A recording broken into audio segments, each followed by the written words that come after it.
नमस्कार भक्तजनों। राजा भर्तृहरि की कहानी, इसके पहले मैं आप लोगों के साथ एक एपिसोड शेयर कर चुकी हूँ। कहानी काफ़ी लंबी है, इसलिए इनको एक साथ नहीं बताया जा सकता, या फिर ये कहें कि काफ़ी लंबा हो जाएगा, इसीलिए मैंने इसको खंड खंड में विभाजित कर दिया है। तो चलिए, सबसे पहले तो राजा भर्तृहरि, जो कि संन्यास ग्रहण कर चुके थे अपने पत्नी के धोखा देने के कारण, उनकी बेवफाई के कारण, इसके बाद जब भर्तृहरि जब एक साधु बन गए तो उन्होंने बहुत सारी रचनाएं की। भर्तृहरि ने वैराग्य पर वैराग्य शतक की रचना की, जो कि काफ़ी प्रसिद्ध है। इसके साथ ही भर्तृहरि ने श्रृंगार शतक और नीति शतक की भी रचना की। यह तीनों ही शतक आज भी उपलब्ध और पढ़ने योग्य हैं। राजा भर्तृहरि ने के राज्य में, जो उज्जैन में रहते थे, उनके राज्य में उनके पास 365 पाक शास्त्री यानी कि रसोइये थे, जो राजा और उसके परिवार और अतिथियों के लिए भोजन बनाते थे।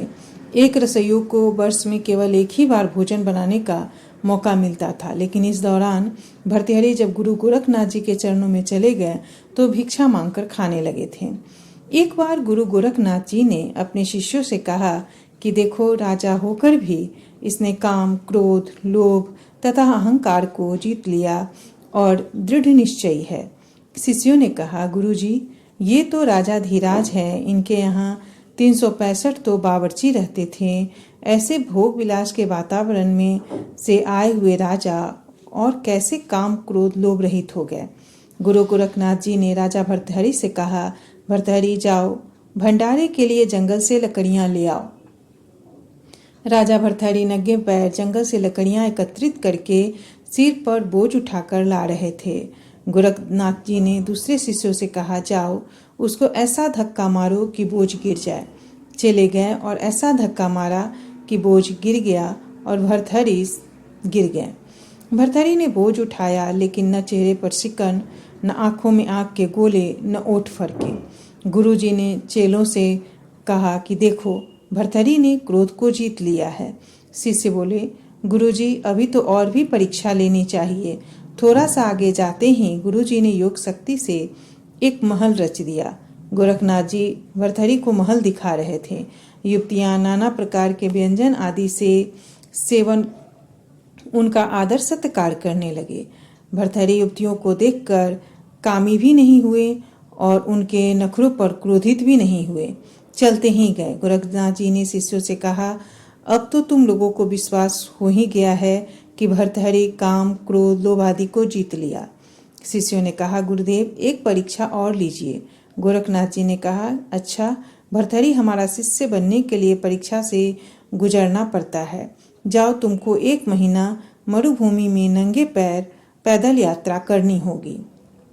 भर्तृहरि अपने निर्दिष्ट मार्ग पर चल पड़े और पहाड़ी इलाका लांघते लांघते राजस्थान की मरुभूमि में पहुंचे।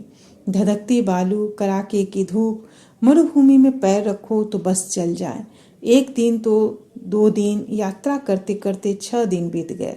7वें दिन गुरु गोरखनाथ जी अदृश्य शक्ति से अपने प्रिय चेले को भी साथ लेकर वहां पहुंचे। गोरखनाथ जी बोले, देखो, वह भर्तृहरि जा रहा है। मैं अभी योगबल से वृक्ष खड़ा कर देता हूँ।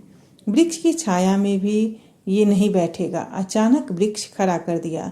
चलते चलते भर्तृहरि का पैर वृक्ष की छाया पर आ गया तो ऐसे उछल पड़े मानो अंगारों पर पैर पड़ गया हो। मरुभूमि में वृक्ष कैसे आ गया? छाया वाले वृक्ष के नीचे कैसे पैर आ गया? गुरु जी की आज्ञा थी मरुभूमि में यात्रा करने की। कूद कर दूर हट गए। गुरु जी प्रसन्न हो गए। देखो, कैसे गुरु की आज्ञा मानता है। जिसने कभी पैर गलीचे से नीचे नहीं रखा, वह मरुभूमि में चलते चलते पैर की छाया का स्पर्श होने से अंगारे जैसा एहसास करता है। गोरखनाथ जी दिल में चेले की दृढ़ता पर बड़े खुश हुए, लेकिन और शिष्यों के मन में ईर्ष्या थी। शिष्य बोले, गुरु जी, यह तो ठीक है, लेकिन अभी तो परीक्षा पूरी नहीं हुई।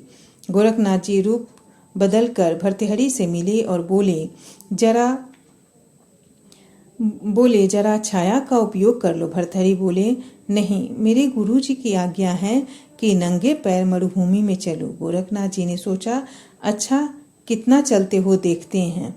थोड़ा आगे गए गोरखनाथ जी ने योग बल से कांटे पैदा कर दिए।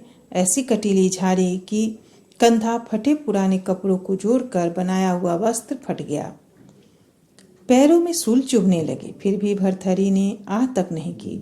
भर्तहरि तो और अंतर्मुख हो गए। यह सब सपना है, गुरुजी ने जो आदेश दिया है वही तपस्या है। यह भी श्री गुरु जी की ही कृपा है। अंतिम परीक्षा के लिए गुरु गोरखनाथ जी ने अपने योग बल से प्रबल ताप पैदा किया। प्यास के मारे भर्तहरि के प्राण कंठ तक आ गए। तभी गोरखनाथ जी ने अपने अत्यंत समीप एक हरा भरा वृक्ष खड़ा कर दिया, जिसके नीचे पानी से भरी सुराही और सोने की प्याली रखी थी। एक बार तो भर्तहरि ने उनकी ओर देखा, पर तुरंत ख्याल आया कि कहीं गुरु आज्ञा भंग तो नहीं हो रही। उनका इतना सोचना ही हुआ कि सामने से गोरखनाथ जी आते दिखाई दिए। भर्तहरि ने दंडवत प्रणाम किया। गुरुजी बोले, सावस भर्तहरि, वर मांग लो, अष्ट सिद्धि दे दूं, 9 निधि दे दूं। तुमने सुंदर सुंदर व्यंजन ठुकरा दिए। युवतियां तुम्हारे चरण पखारने के लिए तैयार थीं, लेकिन तुम उनके चक्कर में नहीं आए। तुम्हें जो मांगना है वो मांग लो। भर्तहरि बोले, गुरुजी बस आप प्रसन्न हैं, मुझे सब कुछ मिल गया। शिष्य के लिए गुरु की प्रसन्नता सब कुछ है। आप मुझसे संतुष्ट हुए, मेरे करोड़ों पुण्य कर्म और यज्ञ सब तब सफल हो गए। गोरखनाथ जी बोले, नहीं भर्तहरि, अनादर मत करो। तुम्हें कुछ न कुछ तो लेना ही पड़ेगा, कुछ न कुछ तो मांगना ही पड़ेगा। इतने में रेती में एक चमचमाती हुई सुई दिखाई दी। उसे उठाकर भर्तहरि बोले, गुरुजी कंठा फट गया है, सुई में यह धागा पिरो दीजिए ताकि मैं अपना कंठा सी लूं।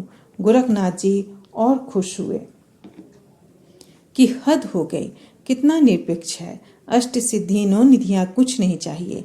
मैंने कहा कुछ मांगो तो बोलता है कि सुई में जरा धागा डाल दो। गुरु का वचन रख लिया, कोई अपेक्षा नहीं। भर्तहरि तुम धन्य हो। कहाँ उज्जैनी का सम्राट नंगे पैर मरुभूमि में 1 महीना भी नहीं होने दिया, 7-8 दिन में ही परीक्षा से उत्तीर्ण हो गए। धन्यवाद दोस्तों। अगर कहानी पसंद आए तो ज़्यादा से ज़्यादा वीडियो को लाइक करें और चैनल को सब्सक्राइब करना बिल्कुल न भूलें। धन्यवाद।